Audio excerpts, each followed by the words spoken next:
Welcome to Assetify for Blender, the all-in-one bake and export tool that can do whatever, whenever, in whatever quantity you need.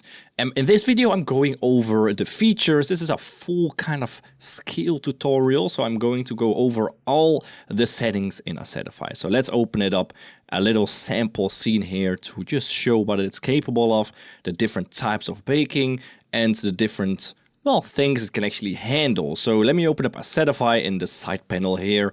If you don't have it yet, the link is below to get it, as well as the actual tutorial on how to install it. So this is Assetify once you first open it. We're in version 2.1.3 now, and you may notice we have animation and still toggles in the process section, the bake section, and the export section. There is an animation and still tab for all of these, and that means we can bake animations and still objects, and that also means we can bake texture sequence sets and still sets. And the way you use Assetify is basically from top to bottom.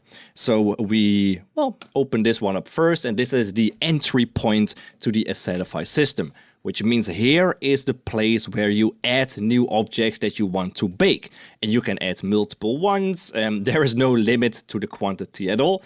And you can just hit the plus sign here to add a new collection.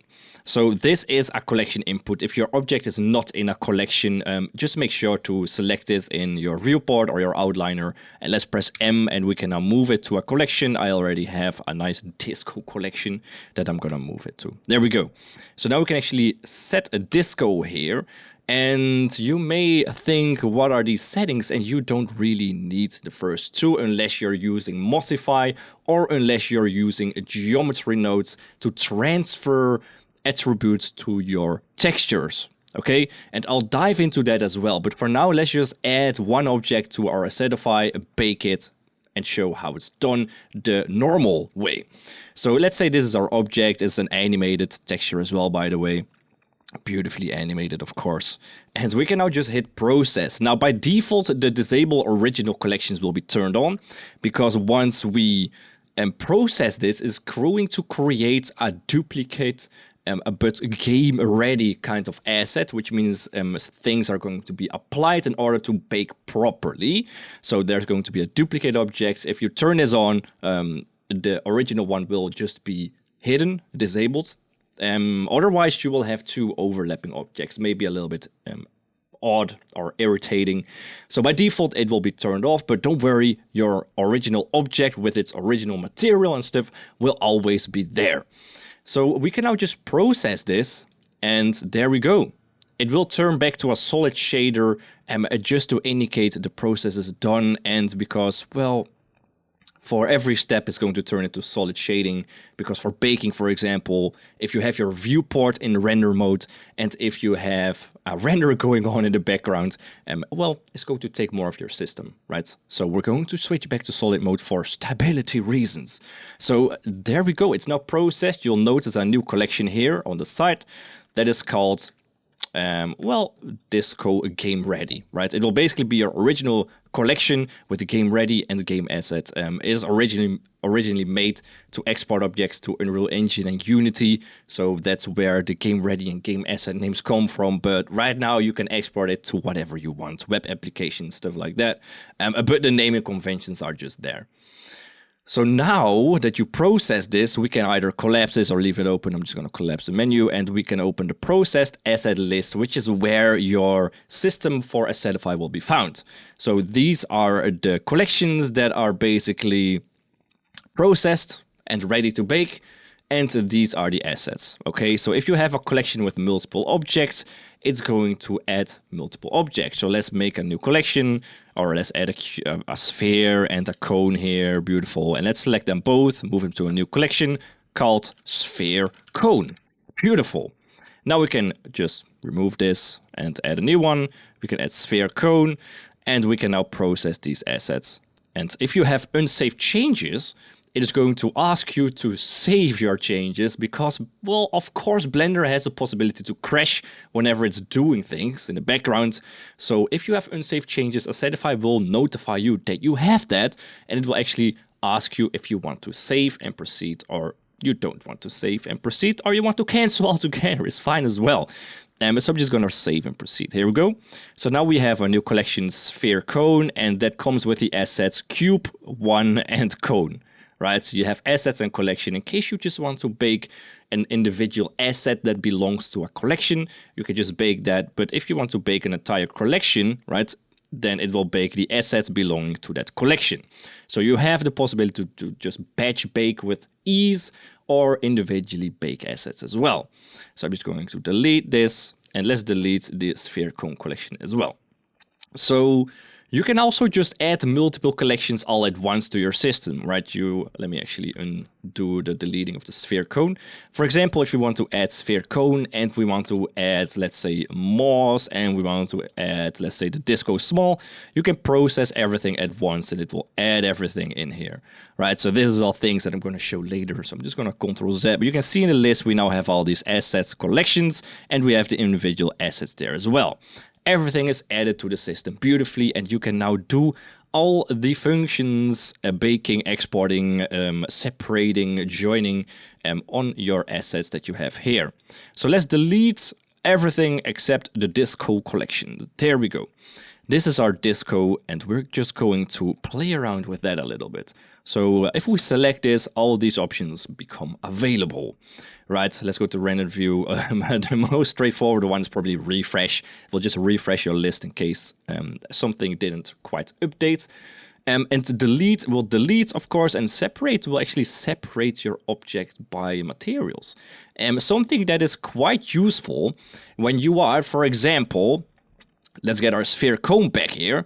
Let's give this one a nice material that we make red, and let's make this one a nice material that we make blue and red, and let's get it back into our system, right? Process, save and proceed. There we go. We now have our sphere cone game ready collection, and let's hide our disco. And now the thing is, let's scale this down a little bit. If we bake in Assetify, it is going to end up with a texture set. That means a base color, a roughness, a metallic, and a normal set, as well as the optional maps if you enable them. For each asset, it will create one set. Okay, so that means in this case, it would create one set for your cube, right? You have an asset for cube, you have an asset for cone. It's going to create two texture sets. Let's say you want to combine these objects into one texture set, right? Sometimes you want that. Sometimes, for example, if you have a car, it will consist of different objects, for example, the door, the tires, whatever. And let's say you want a texture set for the tire and the texture set for the window. You can bake them as separate objects like they were. But if you want to bake the entire car into one object, you would have to join the objects together in order to bake one texture set, right? So if I now bake this, and we can just show that to you, right? So let's bake these two, go to the bake assets. We don't need to enable non-principled. We don't need an emission map. Let's just bake a very low kind of resolution texture for our cube and cone. Now I can just hit bake. It's going to bake our assets. Give it a second. There we go. And it's going to end up with a beautiful texture set for each of these assets. Okay, so this is the texture set for the cone. You can see it's a nice red color, and this is the one for this, the cube, right? Both their own texture sets. Beautiful. Now let's say you want one texture set for both of these objects, of course. That can be very, very useful. In that case, what we can do, I'm just going to delete these real quick, and let's just process them again so we have a clean, fresh start. Now we can actually join these objects together, right? You can just select them from the list, cube and cone. We can just join these assets and name them to be joined cube and cone, for example. Here we go. And then we have one object here. Now, if we bake this object in the same way we did before, save and proceed, it's going to bake one texture set for your joined assets. And let's go to the shader editor. And here we go, render view. We now have a base color that includes both the objects, and you can see in the UV editor, it actually combined them into one UV tile as well. Okay, for that to work, of course, you need to have your UV unwrapping enabled. And we can skip UV unwrap if we already have UV maps, but if you leave that on default when you join objects, they are usually going to overlap, right? The cube is going to be unwrapped in one tile, and the cone is going to be unwrapped in a full tile as well. If you combine them, they will overlap. Baking will not succeed properly. So when you join objects, I would most likely recommend to leave this off, right? So it's actually going to unwrap your objects properly. That is basically the joining of your objects. Now let's delete this. Let's say we have our sphere and cone, and scale this down a little bit. And let's say we just have this joined together with two materials, and you just work on this, right? You just change your materials and just like that. But let's say you don't want to bake this as one object, right? Let's say you just want to bake your materials separately. One texture set per material. Let's say one is rubber of a vehicle, the other one is going to be glass or whatever of a vehicle. Then you can just separate it with Assetify, right? Let's process this. We now have one collection, one asset, because they are joined. We can actually separate it by material. It's going to end up with two assets that we can now bake individually. Right, so we can now just select them, bake, save and proceed. It's going to bake a texture set for each of the materials, right? Then once it's done, let's say you just want to export it as one object instead of two separate ones. After baking, you can just join these two back together as cube cone again, all right? So it's very easy to play around with how many texture sets you want to bake. As you can see, we end up with two materials and two individual texture sets for each material with one object. It's just that easy. So let's delete that collection and carry on with the baking. So we have our disco game ready object, right? And let's open up that bake menu. We have gone through the processed list. We still have swap selected and original game assets, but I'll get to that when we're going to bake with Mossify. So for now, let's collapse that and let's go to the bake assets menu. And let's select the disco object, of course.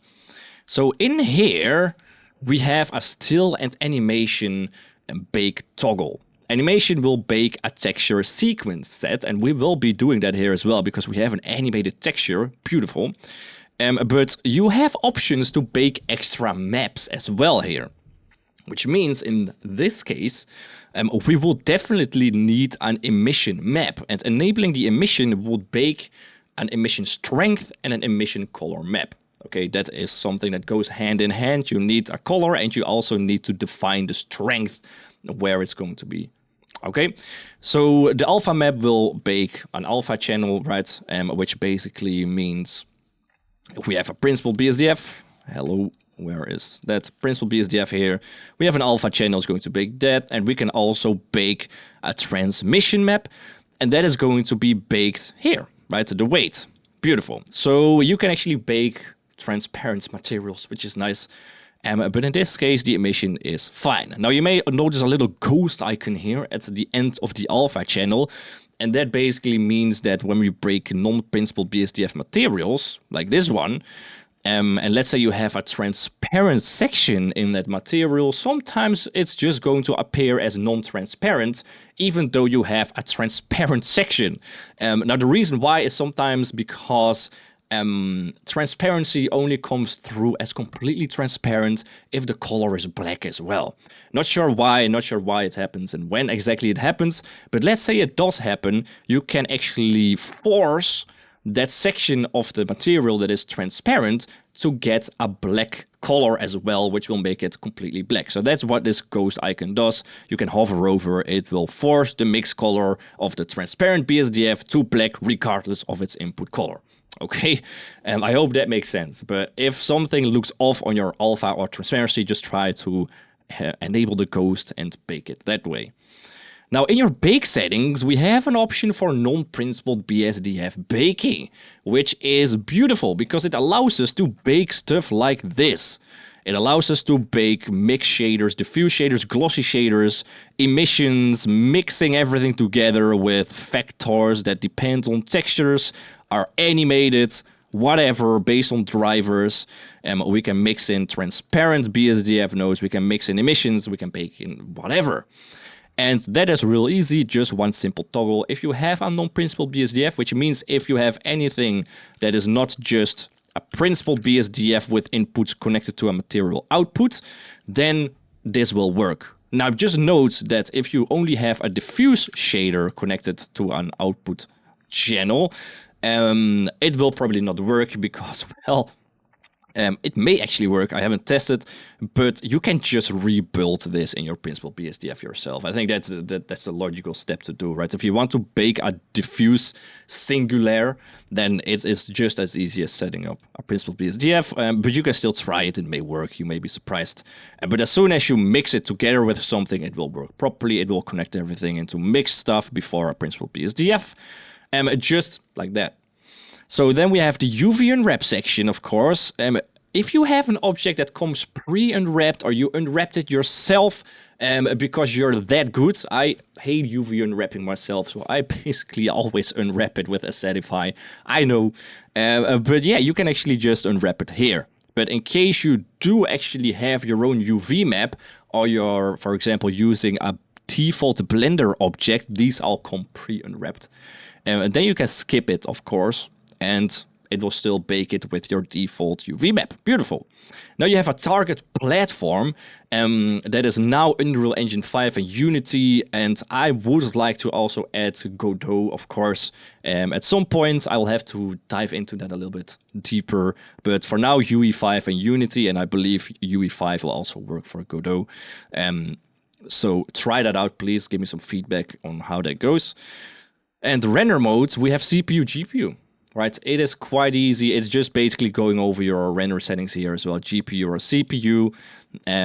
But we can actually override our render device if we enable this setting here, because, well, it will always try to force optics if it is available. But from time to time, optics may give some issues or errors. And if something comes out black or you get an errors during the bake that has something to do with optics, it will say it in your actual error.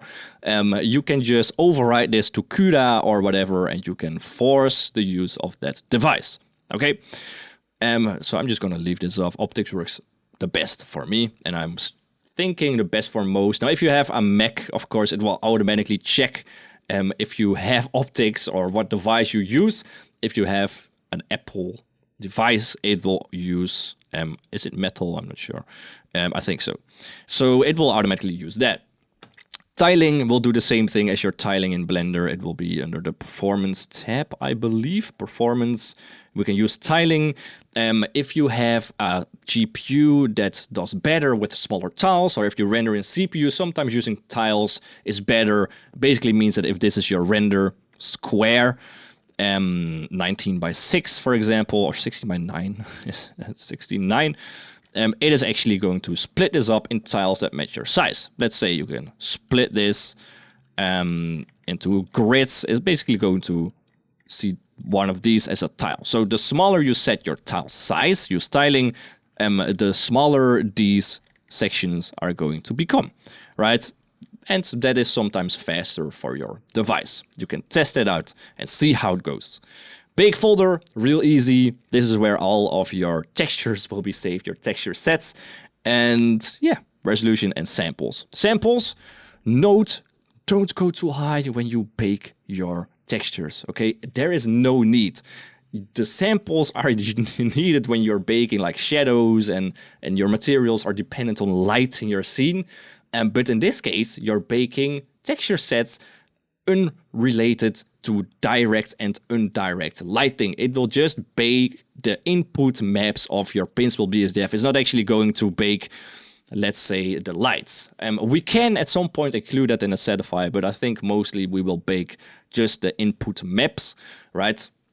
And for that, we need low samples. Or we don't need, but it's okay, right? I usually bake with 1, 2 samples, up to 4 maybe, but really 1 will do the trick. And then we can just hit bake, right? So let's try this on this non-principled BSDF setup. I already showed you what it looked like. And in this case, we can even, you know, change the colors with our input here to beautiful pink or whatever. So we have an input group with customizable values. And in that group, we have our entire beautiful non-principledBSDF setup, mixing shaders all the way, how many you want, beautiful. So if we now bake this, I'm just going to show you what it looks like, right? We don't need the shader editor to be there. We can just hit bake, and let's do like a 1K resolution first. It's not going to be high quality, but it's going to be fast. So GPU is fine, non-principled, we need emission maps. We're going to do a still image first, bake folder is fine, and we can just hit bake, right? It's going to start it, go back to solid view to just give your system that extra little bit of beef during rendering. And it is done. Let's go to render view. Let's go to the shader tab, right? It is a little bit pixelated and you may wonder where the emission is. Well, it is right here, right? We can see the maps here, base color, normal, roughness, metallic, emission color, and emission strength. Now, the reason why your emission is not showing up is because, well, it has to map your strength back to a value between 0, fully black, and 1, fully white, right? If your emission is 200, it can't really bake a value of 200 in colors that go from 0 to 1, I suppose. So it's actually mapping back your colors, your emission strength input, to a value between 0 and 1, which means it will get your highest value, your highest strength value, let's say 200, and it's going to remap that value, all the values between 0 and 200, it's going to map it back to a range between 0 and 1 for baking. Then once it's done in Blender or in any of the programs you're exporting this to, you can just multiply that strength with a value that's going to end up matching your input, right? Something like that. Now that is quite easy. So now we end up with a beautiful texture of our non-principledBSDF. This is 1K. Please don't mind the quality too much. I will bake this in 2K at least because we have quite some intricate details and stuff, but it's looking quite fine, right? So let's go back to our Assetify and let's delete our baked object just because I want to reset the process. Process assets, there we go. That is the wrong collection. Let's actually do the disco here, disco process. There we go. So we're now back at the original material, right? This one, we can now just go to render view. And we now also unwrap this, right, with Assetify. Because, well, we didn't check the skip unwrap mode, but we can actually enable that for the sphere because the sphere comes pre-unwrapped. It may save us some tiling space actually, or some UV space. So now let's just do the texture sequence, right? Let's change the color just to show the proceduralness. Wow, beautiful, beautiful procedural texture.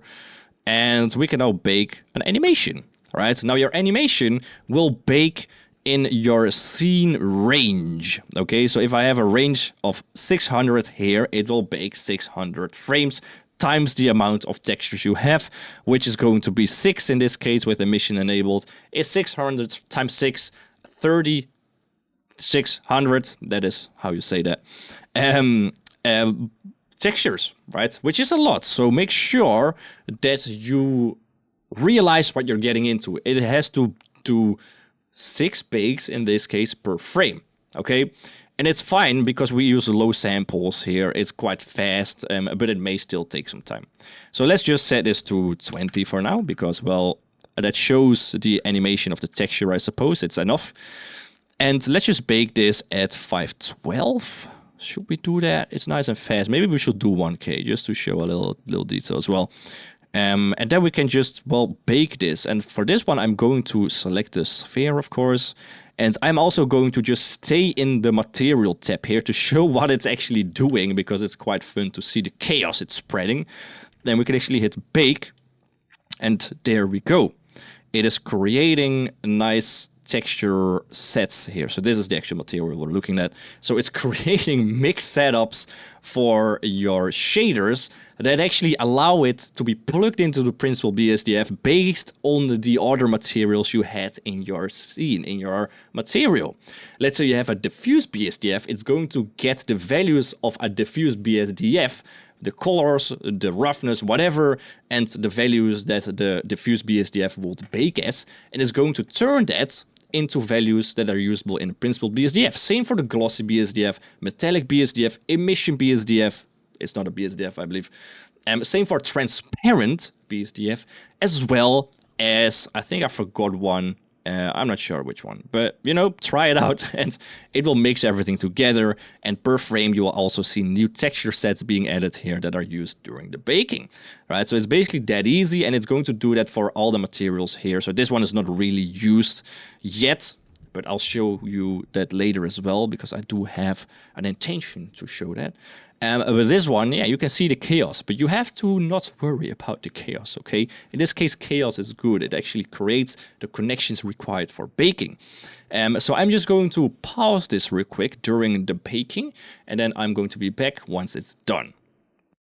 All right, baking is done. In total, took about 3 minutes to render out. What is it? 6 times 20 frames is 120 texture sets, and it will automatically, when baking is done, apply the sequence sets to your material, right? So you won't have to manually check if they look correct or not. You will be able to tell right away.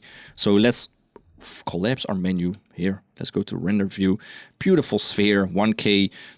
Let's add our strength back to our emission, math multiply by, what was it? Not sure, something like that.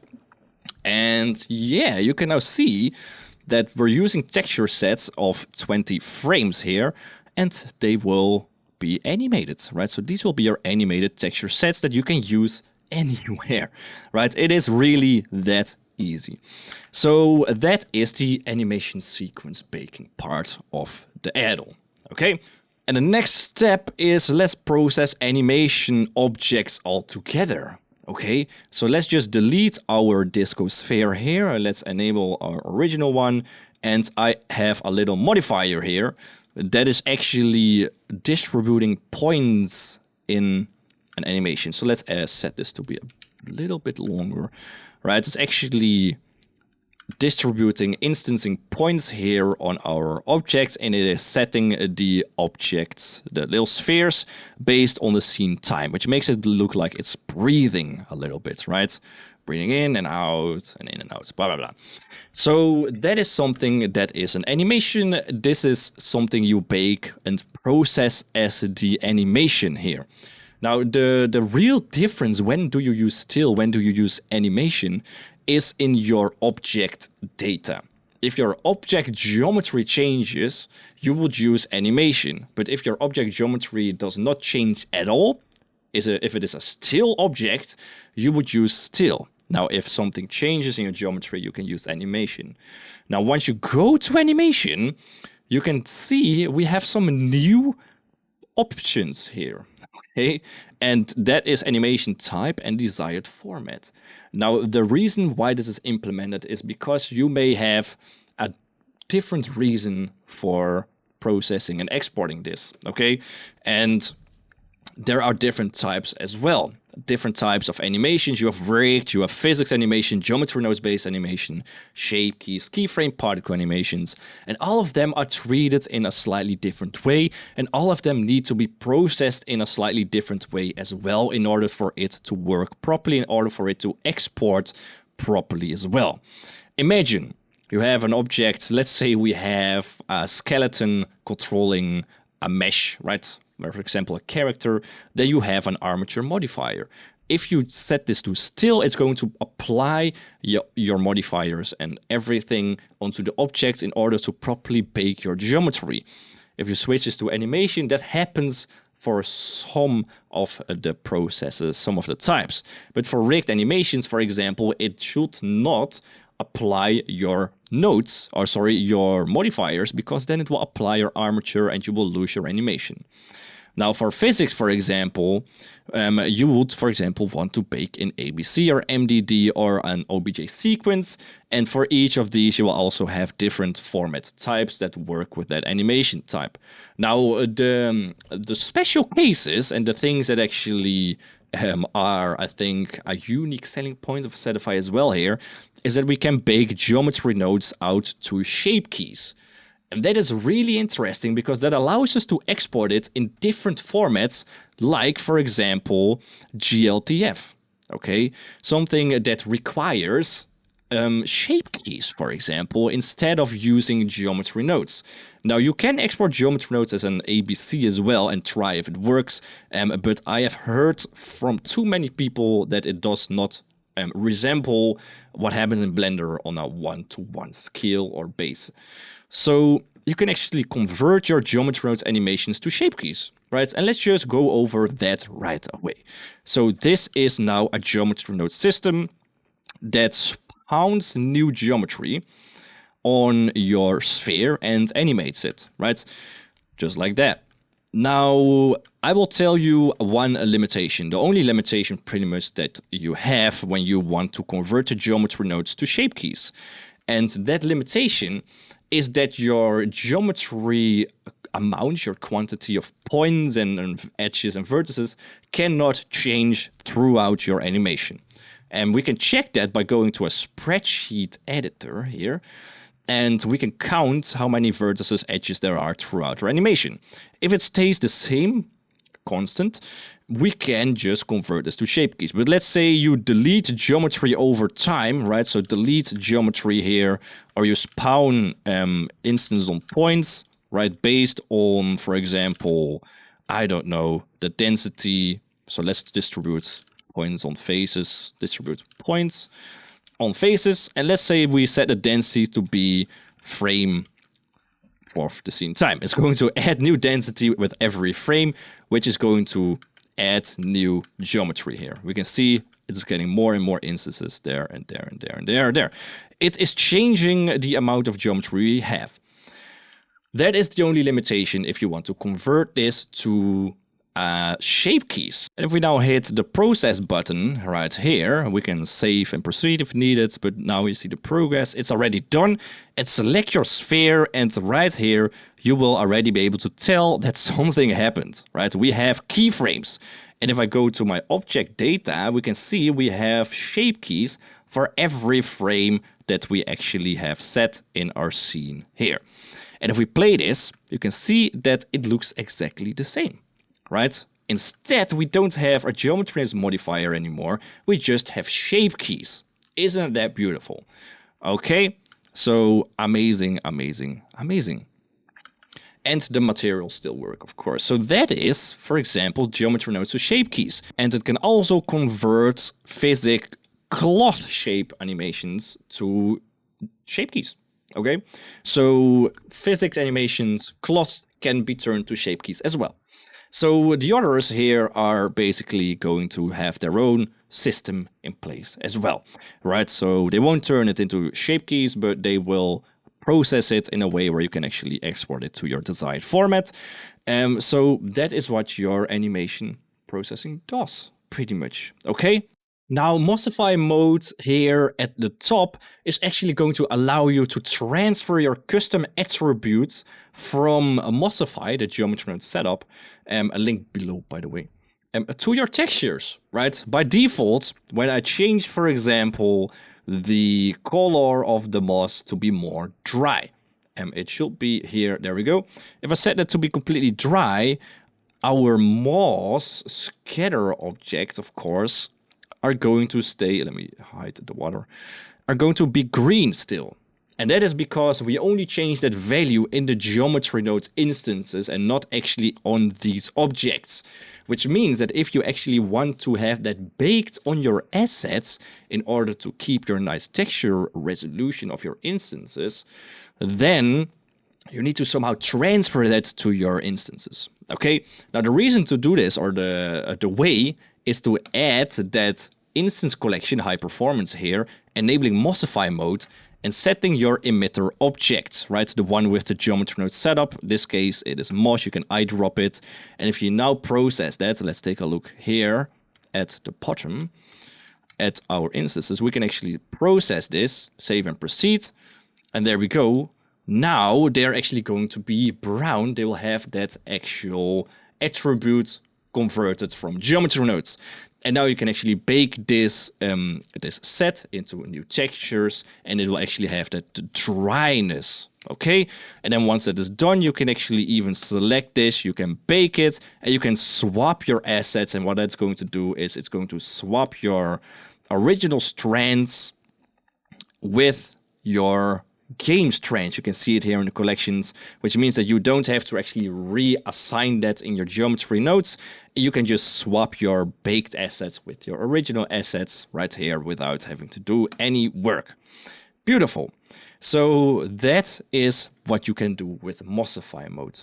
Now the same goes for custom attributes. If we enable this, we can transfer custom attributes from our geometry nodes to our objects. Okay, so let's say for this sphere scattering, we use an instance sphere. And for that sphere, we use an attribute from geometry nodes to color it. Let's say this value here, we color that value, it would change the instances here. But the actual object here, let's say we want to bake that as an actual object separately from our entire sphere here, then we would now bake a black material because it does not have the attributes we store in geometry nodes. Now with this option, we can actually transfer that in order to bake it out. So all we have to do is enable that and of course set our collection, which is the sphere instance here. And we can now set our custom attributes. Now, how do you know what it is and what settings to have? Well, open up your geometry node window and you have storing of a named attribute in order to transfer that to your textures. So the name here is what you will set in your first window, then float color, right? Data type is color. We will set a float color, and then we have it on the point domain, okay? So then we can just process that, process assets, save and proceed. Let's go back to rendered view, and our material of our sphere now actually has the proper texture. And to bake that, we need non-principledBSDF as well, because we're using emission and mix shaders. You can check it, of course, in your shader editor, right? We have a principled mixed with an emission based on our color here, and we can just bake that in 1K, for example, bake, save and proceed. It's going to set up that non-principledBSDF setup beautifully. And then we can go back to rendered view. We can hit math, multiply, and multiply our emission by a value we want. Right, so then you actually have your object baked. Beautiful. And then I can also show you what this swap button will do. And that is, let's change the color real quick of our emission so we can actually see the difference. Right, so let's set it to pink. So if we swap our original and game assets, it's just going to swap our original instance with the baked instance here. In case you just want to export this entire object with the newly baked textures, which is very normal thing to do, we can now just swap the instances here, right? So you can see, you can swap it out. So these are now the baked instances that are used in our object instead, right? So it's basically switching the assets between the original and the game ready collections. And if we swap it out here, we can now just continue with baking our actual sphere, of course, right? So that is just what that custom attribute setting does. Beautiful. Then if you want to bake your entire object but keep your beautiful textures that we just baked, we can just, let's just disable this, and now we can actually choose the collection of our disco, right? Our entire object.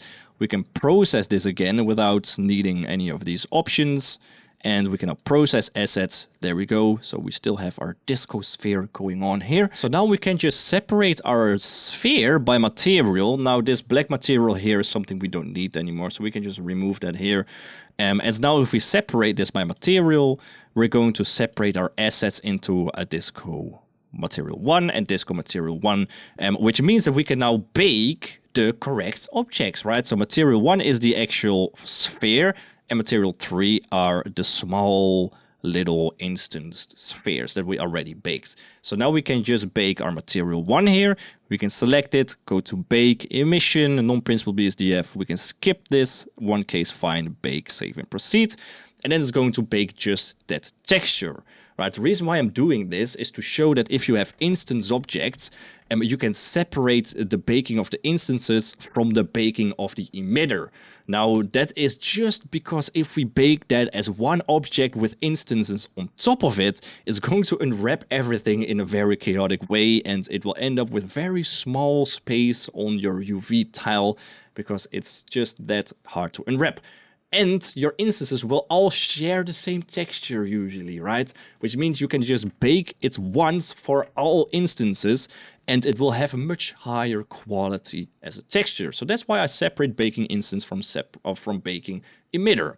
Now our emitter is done baking as well, right? Remember, add a little bit of a multiply here for our strength to have it end up the same. And now we can just join them back up as sphere. Baked. Beautiful. And now it is one object. Again, sphere baked. And you can see we have one material, beautiful setup for our emitter and one material setup for all of our spheres. And you can see what I mean. If I select all my spheres, they share, let's select our instance spheres. They all share one UV map, which just allows you to get all the quality from your texture. Okay, the same for, of course, the big sphere. It will have one UV tile as well.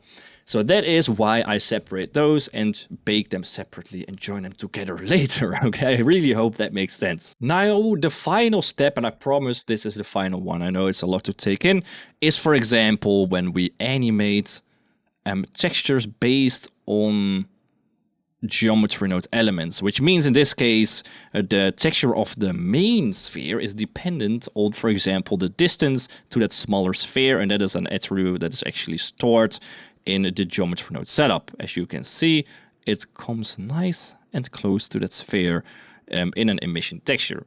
So we can actually go ahead and process this object, and we can just do animation and geometry nodes and shape keys just for the fun part, I suppose, plus disco, and we can just process this and give it a second. It's going to turn it into shape keys, of course, and that's just going to take a little second to store all of your frame and shape key data. You can see beautifully set up, right? So now your texture is not working, right? So you can tell that it is now just stuck on its original place.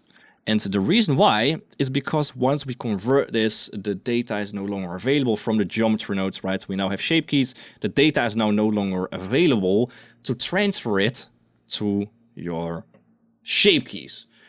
So what we do is we select our disco sphere, go to bake assets, and when we set this to animation, we can apply attributes. And what that is going to do is apply the attributes it stored for your animation back to your texture. Apply it, give it a second, and there we go. It is now working beautifully. It's going to be a little bit slower because there's more data involved, but you can tell it's actually now animated with the values, the attributes it stored from your geometry nodes. And now if you bake this as a texture, it will include that beautifully into your maps, right? So let me just show that with like 20 frames or maybe 30 frames. We can just bake that with an emission map and a non-principledBSDF. There we go. That's fine. That's fine. That's fine. And beautiful, right?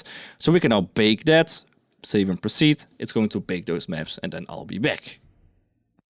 The baking is now done. If I go to render view, you can see what it looks like. Let's add a little math node, set to multiply here and set it to a bit higher value. There we go. Beautiful. Excuse me. And now we can actually see that that value that we transferred is actually going with the texture in a beautiful manner. All right. So I think that makes it everything you need to know from Assetify, except for the exporting part, of course, which is what we'll dive into now. So it's also the easiest part, so don't worry about it too much. So we can see here just an export path, we can see an export format and an import as well. So let's say we want to export this as an animation, we can set it to animation and we can export any of those values here. FBX, whatever. And still, same way, we can just export one of these frames, for example, as an FBX. Let's say I love this frame for some reason. I can just select the assets I want to export like that, 2 of them, and then we can actually just export them, or we can just join them up first. Join as like a full sphere, beautiful. Now that it's baked, we can just join, and then we can export this as a still, for example, and we can even import it again, right? Just to see what it looks like. Beautiful, isn't it? Right, so you may have to apply our materials again, but I think that's fine. Now the last step is exporting still or animation. You can export both. For FBX, for example, we can just export that out here. You can choose any of these formats, export it, and then you can even select it and import it back in, but to see how the model looks imported. Okay, so that is basically what Assetify is doing, right? So there is processing, there is the processed asset list, there is the bake part and the exporting, with anything that comes with that. So I hope that this shows you how to use Assetify and when to do what and what all the options are for. In general, you won't probably use all of them a lot, but the main steps you will probably use a lot. So thank you so much for watching. Have fun with Assetify. If you have any questions, join the Discord link below, or just comment on the video. Thank you and cheers.